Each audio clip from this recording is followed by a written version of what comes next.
1997, you predicted that a global housing bubble would ensue in 10 years. The global depression of 2010 would happen. How did you do that? Actually, I deal with what is considered to be forbidden knowledge in economics. I look at the most sensitive indicator in the whole of the economy, which is the land market, and from that I can deduce the trends. Now, there's nothing magical about this. If you look at the history of the Western European economy, we can see trends that repeat themselves every 18 years without fail.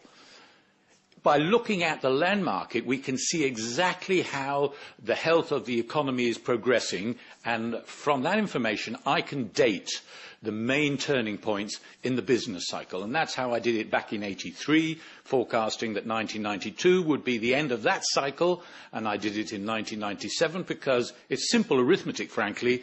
I was able to predict the peak in the housing markets around the global economy, because now we're dealing with a global economy, and therefore I was able to say that the bottom of the current 18-year cycle would be the coming year. Why is there such a constant boom and bust cycle in our economies? And is there a way to stop this cycle?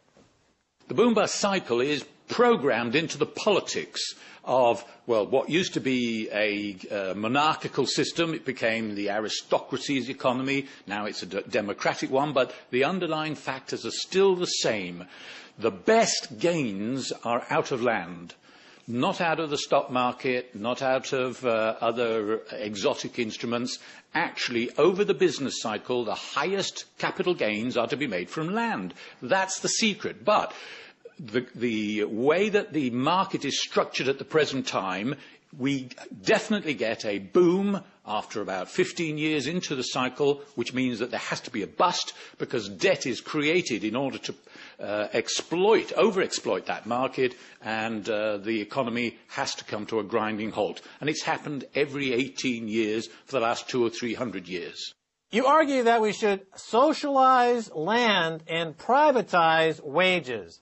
What do you mean by this, and what would it achieve? Well, actually, Max, I've already referred to this, haven't I?